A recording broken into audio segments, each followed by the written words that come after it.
finish up here with Justin Fields, and it's a doozy, man. Again, shout out to Ty Dune. I really do respect his work. I think this is a really good piece. Yeah. And I'm not saying anything is inaccurate, but I guess I am saying it's inaccurate. I just don't. So let's go here. Let's start with the Nick Foles, right? So this is per Ty Dune. He goes, the environment in the Bears QB room in 2021 with Justin Fields, Nick Foles, and Andy Dalton was toxic as hell.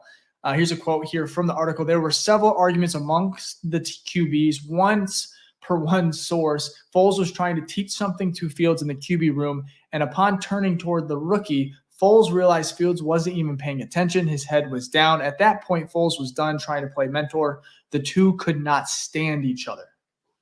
And that was from Ty Dune, of course, on his piece on the Bears quarterback history, which is really good. You guys definitely should check it out. I think there's a lot of good nuggets in there, but I do want to discuss the Fields chatter.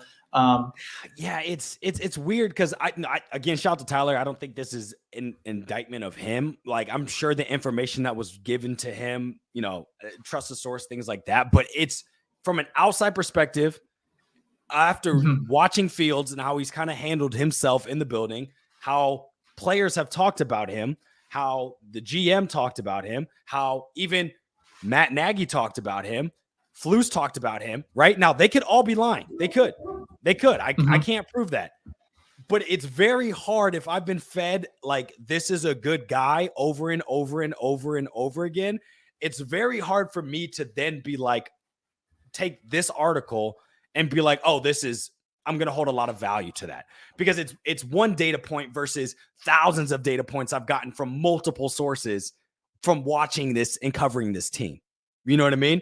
Again, it could be true. I can't prove that, but it would almost be not fair to all the people who have said good things about Fields for me to take this one piece from an anonymous source and hold that to have more value than players in the locker room, the GM, and ex-coaches. Like, that means I'm calling all of them liars over and over and over again. Right? Yeah. And maybe Fields maybe Fields in that situation did do that. People have bad days. We have no idea the extra context of why Fields may have not been paying attention, right? Or may have given the cold shoulder. Like, there's not enough information there for me to be like, oh, he doesn't like Nick Foles. There's like, we're human. You know what I mean? He can have a bad day. The thing is, we hear more reports of him being a good person than even if he did have a bad day. I'm not going to hold the one bad day over the other days of him being good.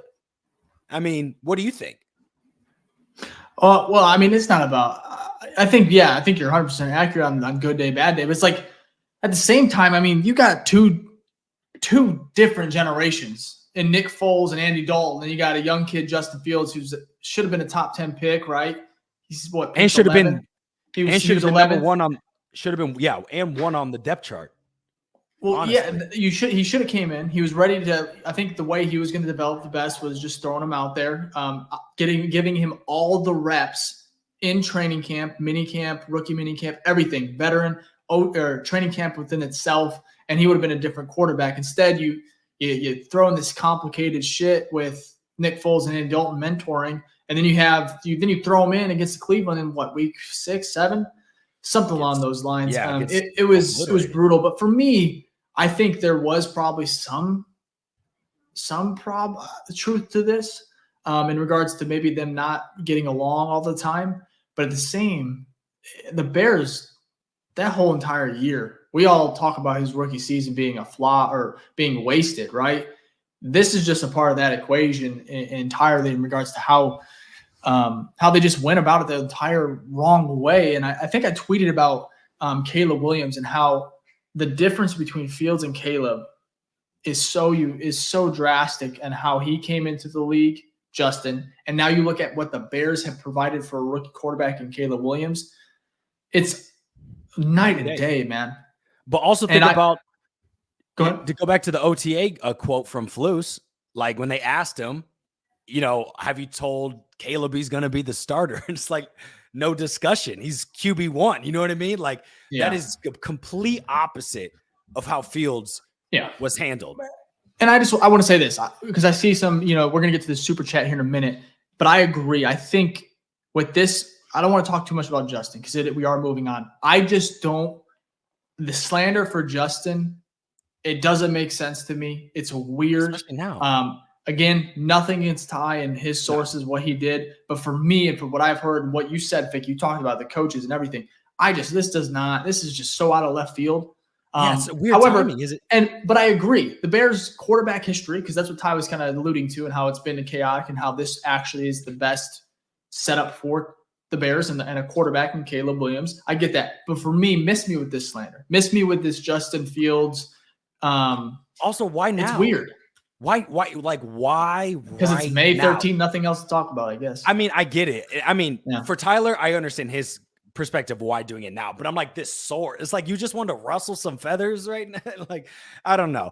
And if it is true, it still doesn't, like, there's no weight to it because like how I viewed Fields at the time is kind of what I'm going to stick to. And then we're in a new chapter. This is like, you know what this is?